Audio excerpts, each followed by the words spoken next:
Good morning everybody, we are back at the bungalow that we're going to demolish. We've now got full planning to build a 5-bedroom house, detached house, so that's good. And we're just on the next stage of works. We stripped out the original lot of asbestos and we're now about to move to the second stage of asbestos removal. So we're just stripping off the roof tiles off there, and we've got to remove the brickwork so we can get to the asbestos behind there.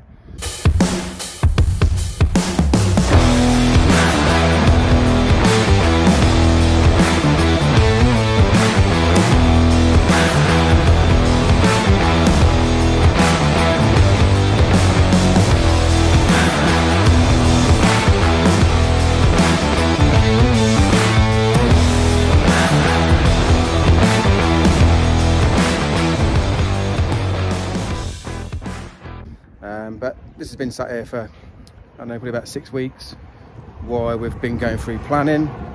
We've also been away, so we've not even been in the country, but all this sort of stuff happens in the background. And like I say, planning's been granted. We've just sorted out the electricity. So they put this new pole in here, which comes away from over the road, but we're actually going to take that out because it's in the middle of the plot. We don't want that on the plot anymore. And what we're going to do, instead of having overhead cables there, they're going to dig through the road, they're going to come all the way across here, and we're going to take these trees out. We're going to put temporary power over here, and then what will happen is we will put some ducting all the way down the side of the fence, and then when the building is here, we'll just better connect up into the new supply, and then that old temporary supply will be redundant. So that's one job, getting electric sorted. So that's all been paid for. We're just waiting for permission for a road closure. That should probably come through today. And then once we've got that date, we can dig the trench, put the temporary power supply box in ready. They'll come and put the supply in, and then my electrician will come and put a double socket on there, so we've got power on site that we can use. Next thing we've got to do is cap off the drains. So at the minute it's on a septic tank. So we're going to get rid of the septic tank, and then we're going to go and connect into the road. So we're just waiting for a price from Angling Water on that one. Obviously all the way out there, but it can be done. The guy who lived here before, he did inquire about it. Maybe they just didn't want to pay the money. You know, it's like 80 to 100 quid to have your septic tank emptied every year, so it's not expensive. And unless the septic tank really breaks, most people will just continue to stay on it. Still burning a bit of rubbish. We try and burn as much as we can. We're allowed to burn on site, which is pretty good. And we've just found the water meter, and that's going to be in the existing driveway, so that's not in the way, so that's good. So it means we can turn the water off while we demolish the building, and then we can just reconnect from there onwards. I don't think it'll be lead, I think it'll be plastic. This part of the building was added on, I don't know, maybe 25, 30 years ago probably.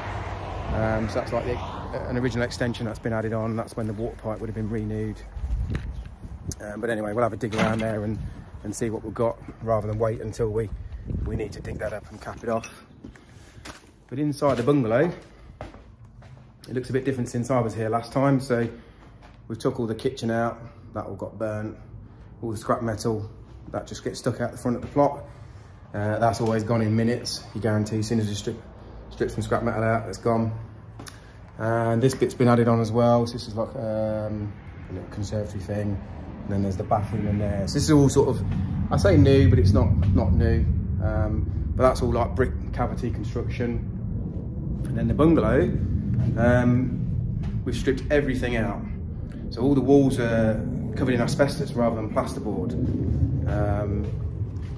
So a lot of asbestos come out. In total, it's going to cost us around 10 grand to get rid of all the asbestos. So quite expensive, but you know, you've got to do these things properly. It's got to, you know, you've got to get rid of it, and you've got to have consignment notes to prove that you've got rid of it in the right way. So it is what it is. We factor it in when we purchase these things. We take into consideration all of our costs, and it's factored into the purchase price. So yeah, the guys have been in here, they strip everything out, they polythene everything up, they hoover everything up. So when we come back in here now, you know, there's no asbestos, no risk of asbestos.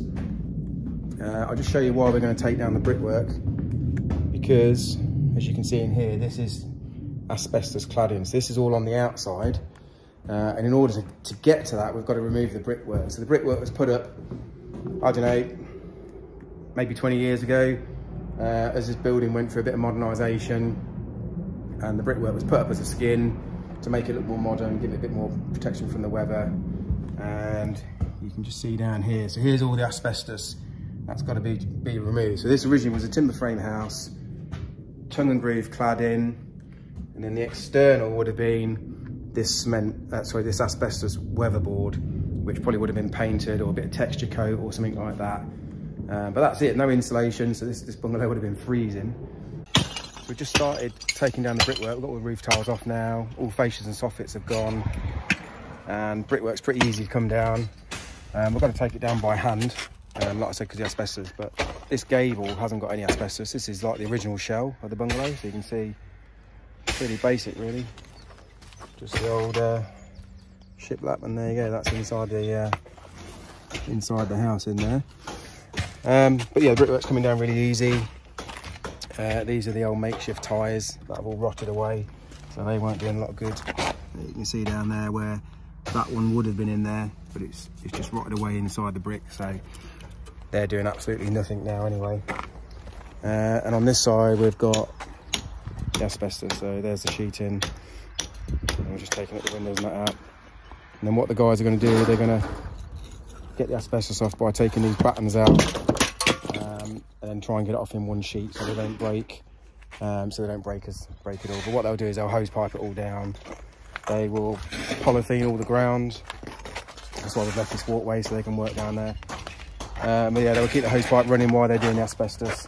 So the asbestos should really just be at the rear elevation, and then on the front elevation. So we're going to get this all down today, and then the guys are going to come back early next week, get the asbestos out of the way, and then yeah, we can get the whole bungalow down, which we'll just get a 360 in, and it'll be down within a couple of hours. And yeah, we've got a big chimney to take down in the middle. So the reason we took the roof tiles off is the weight, because once we take the brickwork out of the way, and then we'd start taking that panelling off, yeah, it's slight risk of the building maybe twisting a little bit. I think it'd be fine. I mean, there's going to be no weight up there, but we're just going to strip it off anyway. And then once the asbestos is out of the way, we're going to come in, demolish the bungalow, get rid of any hardcore that we don't need. All the timber will be gone. We'll have a skip, so we get rid of all like the roofing felt, any plastic and any other rubbish that's lying on there. And then we'll clear the plot so that it's ready for marking out, for the engineer to come and set out the new building. The guys that come and did the asbestos removal, they're really good actually. I mean, they've even stripped all the wiring out and everything, so it just means that when we take this down, it is just like timber. I know some people have already asked for some of the timber out the roof, so if people want it, we let them take it. They cut it up for their wood burners, otherwise we'll just burn it on site and get rid of it that way. So like the windows and doors will go in the skip as well. They're like old UPVC. But one 8-yard skip should do it. There's a little bit of carpet tiles just left in the kitchen. And yeah, it'll probably take us 3 or 4 days just to demolish the bungalow, clear the whole plot, separate all the waste. We'll have a grab lorry come and take some of the mud away and the hardcore. One thing we have done, we've sprayed all the grass today with weed killer. My grab lorry is a bit, they don't mind taking grass as long as it's got weed killer on it. Because what happens is they put it all in the piles and it keeps growing, and then when they want to put it through the grader, obviously fresh grass all gets stuck in there. So they like us to weed kill it and let it, they can see that it's dying, then they take it away. It just means that they can charge us a certain fee rather than charging like landfill prices. So most of the stuff we send back normally gets recycled and put out to good use.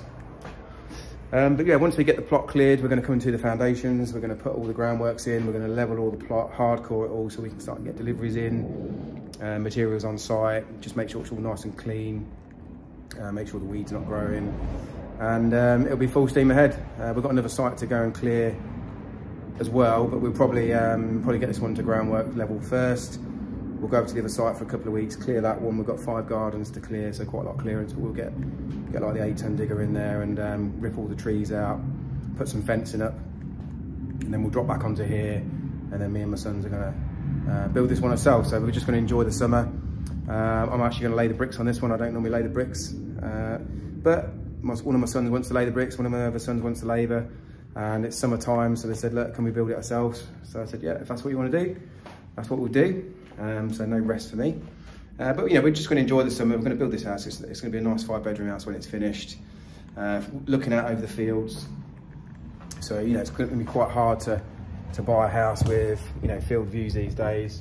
So you can see that we'll look over the fields. South facing is that way, so it's going to get the sun pretty much all day, all evening, get some nice sunsets. My architect designed it so that, you know, it takes the best of those views in as well. I mean, you wouldn't normally get planning on a site like this. It's just that we're replacing an existing dwelling. So buying a brand new house out in the fields is rare, but this is the way to do it. You buy an existing building that's, you know, probably needs modernisation. It's probably a small house on a big plot, and then you put in for planning for a bigger plot, and then you'll demolish it, get your planning permission, and then you can end up building quite a nice large house that you'd never ever get planning permission on a site like this. So that's the way we do it. Done it before, done it this time, straightforward, full planning, no objections, no complaints, no hassle, no problems. Straightforward when you know what you're doing. If you've got any questions, put them in the comments below. Always happy to get back to your comments. If you want any advice about developing, we offer online courses, we do live events. My live events are always sold out. There's always a link in the description below if you want to get yourself on one of them. And we teach people how to do everything. So from finding the land, how to go for the planning permission, how to raise the money, how to get the things built on time and on budget. And you know, anyone can do what we're doing. We're not doing anything that no one else can't do. We just know what we're doing. We've done it multiple times. It works. It's just a system. Anybody can just copy and follow it. It doesn't matter if you've got experience. I have a mixture of people come through the training. So some of those people are, many of them in construction like myself, as tradesmen, just wanting to get away from customers and start developing for themselves. You know, this is a great way to get paid 10, 15, 20 times what you're earning now for doing exactly the same work. You know, if I was doing this for a customer, I'd be on a day rate or a weekly rate. Doing it for myself as a developer, you know, 6 figures. I mean, there's sort of 225 grand profit in this particular house. It's going to take us 5 months. You know, you're not going to earn that sort of money working around customers' houses doing extensions and bathroom, you know, kitchens and stuff like that. You're just not. So, and it comes without the hassle. So, if anybody wants to learn developing, click on the link in the description and get yourself on one of my 3-day events. And you too could be doing developments just like this very soon near you.